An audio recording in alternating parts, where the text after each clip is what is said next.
Well, now I'm with Connie Reece. And Connie, you know, I've been following you quite a while on Twitter and reading your blog. Tell me about the Frozen Pea Fund. What was that all about? That was when one of my online friends, Susan Reynolds, that I had not met in person, but had a lot of dialogue with her online and in social networks like Twitter and Second Life. And she suddenly developed cancer with no advanced symptoms. On December 5th, she felt a lump. December 6th, she was diagnosed with cancer. After 5 biopsies, needle biopsies, which were painful, she came home with a frozen gel pack from the doctor's office, and it was not working right. So her husband put some frozen peas in a bag and gave it to her for pain relief. Susan's a funny person, very artistic and creative, and so she put it in her camisole and took a picture of herself and used it as her Twitter avatar. And that was her way of breaking the news to us that she had cancer. So just a spontaneous outpouring of affection for Susan, because she's very well known on Twitter and Facebook. She published this photo and people began to do the same thing. They began to put peas in their photos, and they used them on Facebook and Twitter, etc. She started a blog called Boobs on Ice about her experience with cancer. We just had the idea of what if people gave $5 to help fund the battle against breast cancer, and it became a spontaneous movement, sort of. Everybody adopted the cause.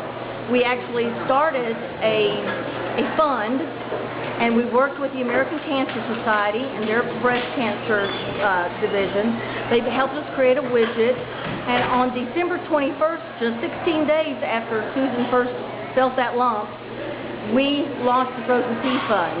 And let's see, the first 15 hours we raised $3,500 from 118 people. Wow. On 3 continents. That's amazing. And it just went from there. We got up to $10,000 in about 8 weeks, going directly into the American Cancer Society. What's happened since then is that we actually have formed a separate company. The Frozen Pea Fund is now working on being our own nonprofit organization. And the exciting thing about this is we laugh at the peas went viral, but they did. You can't make anything go viral. Right. What you can do is you can create something that's fun and interesting, informative, entertaining, educational, and make it good enough that people want to share it. The important thing is that companies need to know when they're doing this, we built our network first. It works because both Susan and I were on many social networks and had quite a network of followers. Yeah, so you have a following, yeah. So we had a following. So when we put that out there, lots of people saw it, and lots of people had interacted with us, and they knew about it. Okay. So that's one of the things that made it work. So you have to build your network first. Okay. And Connie, how do people find you on the web? They can find me at every.connect.com. Every.connect. That's where I blog, and that's my company name. Okay, and on Twitter? On Twitter, I'm Connie Reece, C-O-N-N-I-E, Reece, R-E-E-C-E. Ah, okay, very good.